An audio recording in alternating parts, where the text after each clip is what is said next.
my first impression was that it was a really beautiful,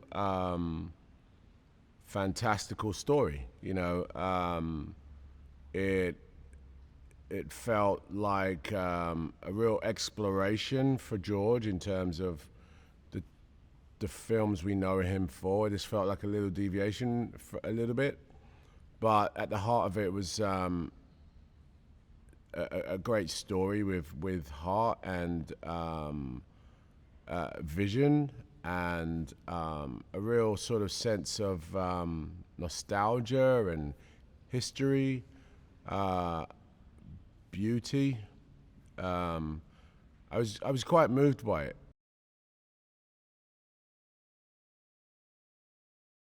The biggest draw for me is to work with Tilda Swinton and George Miller, and the three of us and this incredible team here pull together this story.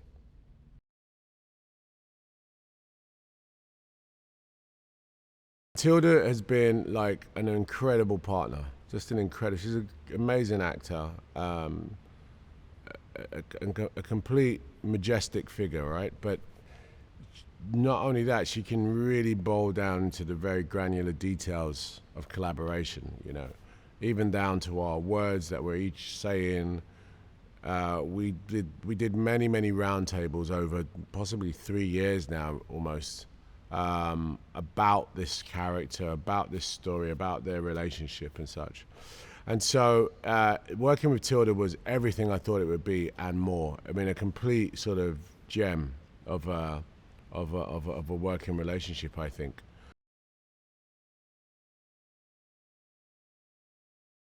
Tilda and I were keen to make sure that the language, the story really affects the audience in a way that the audience will go, I wonder what I would have done.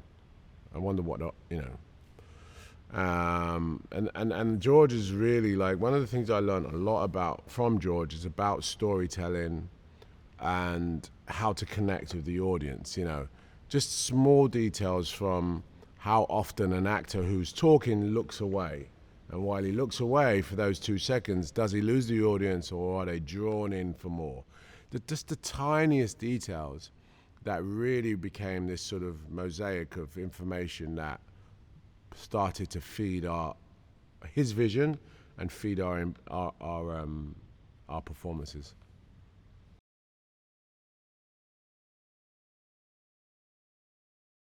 These stories are more than just stories. They're a way of convincing, if you like, or encouraging Alethea to understand the plight that he finds himself in and how important it is that, hey, you've got 3 wishes, you don't want them, but I'm going to tell you these stories just to give you a little perspective.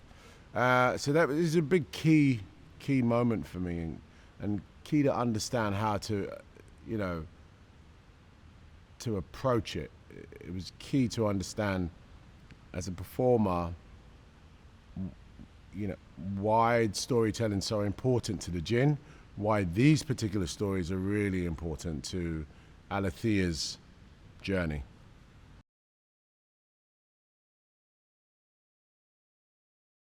This is a jinn that felt human emotion. This is a jinn that started to fall in love. This is a jinn that started to fall into desire.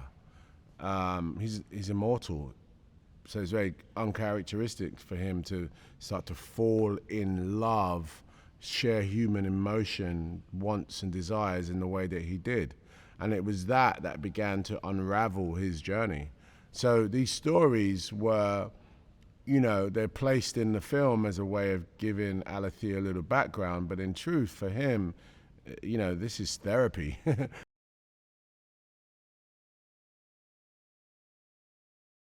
Hopefully, what I think people might grab from this is that, yeah, it's a cautionary tale, but also, your heart's desire is your heart's desire. It's your heart's desire. No matter how many wishes or, fairy godmothers come along or whatever, jinns, it's only you that can make what you want. It's your heart's desire. So, yeah.